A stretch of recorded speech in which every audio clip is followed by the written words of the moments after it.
So into the charts we go, and we see Bitcoin pulling back just shy of 1% today, following yesterday's pullback of, I think, was about 1.5%. Now, again, what we've seen here is a run higher in Bitcoin, and now we're seeing a retrace. What I'm watching here is this area right in this mix, right? So, again, we can kind of look at this and say, okay, here was your high pivot right there. Here's where your bodies are right in this range. So right in that vicinity, and this is where it gets a little bit on the trickier side to figure out, okay, what's your key level that you're looking to confirm below.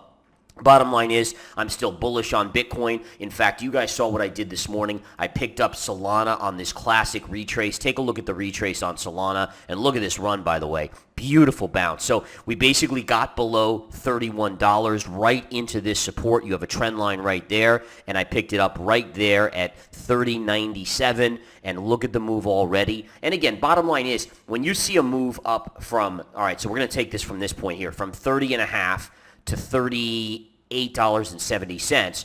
When you get a retrace like this, you're going to get a snapback, all right? This is support. This is where the run began. It's going to be natural buyers there. We took advantage of that per the alert, the trade signal that went out to you guys, and now you're seeing the results very, very quickly. Now, again, do I think we're going to go back to the highs up here? Honestly, I don't know.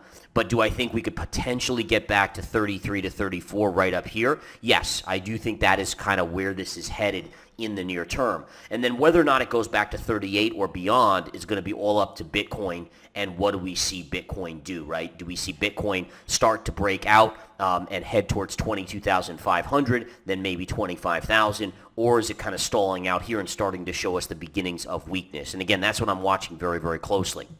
Okay, so that's number one.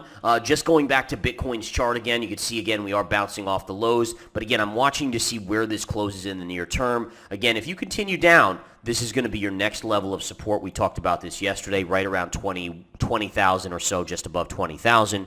And then obviously there's a few levels on the way down here, back to that 19,500 to 600 level, all right? Now, a couple things that I'm watching. So, number one, as we go to some of these other ones, I was watching Avalanche to see if I wanted to rebuy. I did have an order out here just below this level, around 1750. I did not get filled. It's already bounced. That is off the table now. All right, so just be aware of that. It's important to recognize that, again, you know, levels are levels, but there's a time factor attached. When it gets close and doesn't fill and then bounces, that level to me is no longer valid in the future. And again, that's a lesson that most average investors and retail investors, they just don't understand, right? They're thinking, well, this level was good yesterday, so why isn't it just as good today or next week or next month or next year? And the answer is there's a time factor. In fact, the time factor in trading is the most important factor out there. All right, everything is determined by a time factor. So again, for instance, a couple of the things I'm watching is we have to recognize that we're coming into, I think it's like a blood moon or something in the next 24 hours. I think tomorrow night is that blood moon. That's something I'm paying attention to on a cycle basis also, to see how crypto starts reacting. Also see how stocks, see how the dollar reacts, see if there's something weird that occurs. Oftentimes you get pivots around key kind of lunar cycles.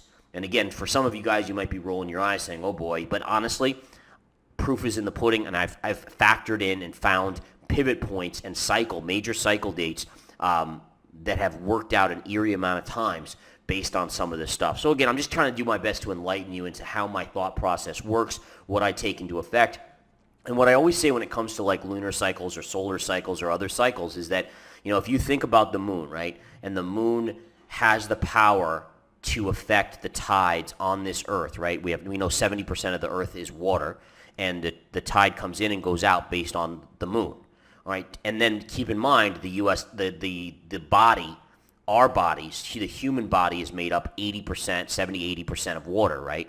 So I think in a way you have to be cognizant and humble enough to recognize that if you have, you know, billions of people on this earth, and the moon is able to shift the tides ever so slightly, you know, in or out, and then you have humans being made up of a majority of water, you know, maybe individually there's no noticeable change on a lunar cycle, although some of us with significant others might disagree. But the point is, again, is that if you map that across a billion people, even an effect that is not viewable on an individual basis could then have an impact on a global, you know, bigger scale. So these are, you know, again, as a trader, you look for things that give you an edge, right? And again, I think that's important, is that it doesn't matter what it is. If it gives me an edge, I'm going to use it. And that's just what smart money does.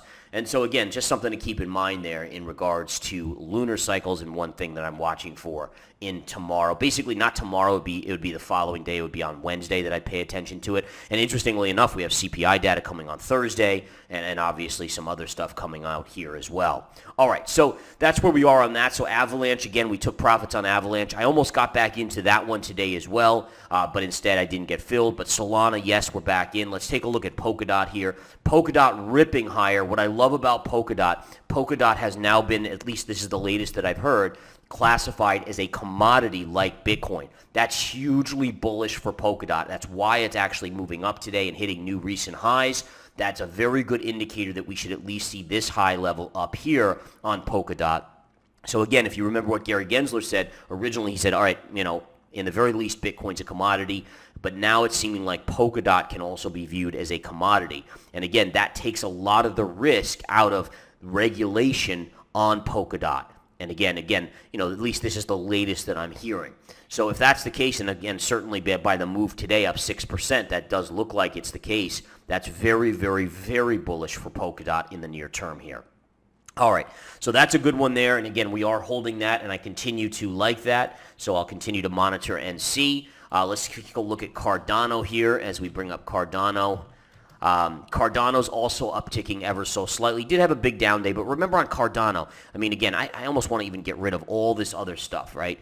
Get rid of this line, get rid of this line, right? So we have the bigger channel. This is your bigger channel on Cardano. And then you have this level as resistance and this downsloping level. And so basically on this, everything just comes to this 42 to 43 cent level, right? And if you can break through that, then there's no doubt in my mind that you're actually going to the high end here, which is just above 50 cents right now, 51 cents.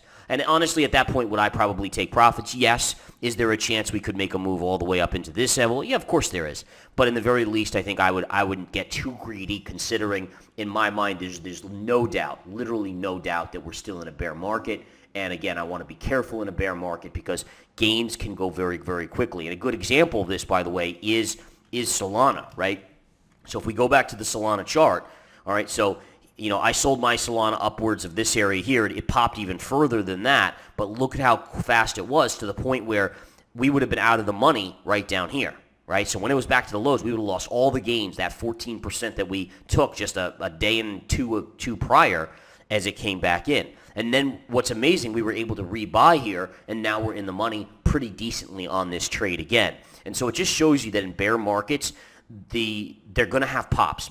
Bear markets have great rallies. They're called rip your face off rallies. But at the same time, they're going to lose those rallies very, very quickly.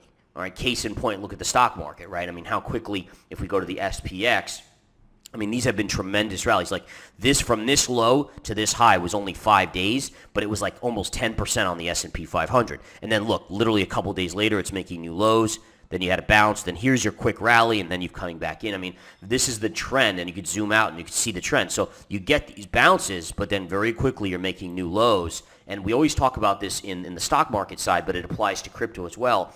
Generally, you take the stairs up and the elevator down, meaning that fear is much more pervasive and kind of dangerous for asset prices than greed. Greed can drive things up, and pretty sharply too, but fear is always the worst one. When people are scared, there's absolute panic in asset prices, and you'll see the declines. All right, so that's where we are on this front here. Quickly look at a couple of these other ones. BNB had this nice pullback here. Nothing that I'm interested in. Like I said, I would have to come down to here, so nothing there. Matic continues to be strong. We did put in a topping tail here. You're getting your retrace today. Topping tail has to be respected. That is a topping signal.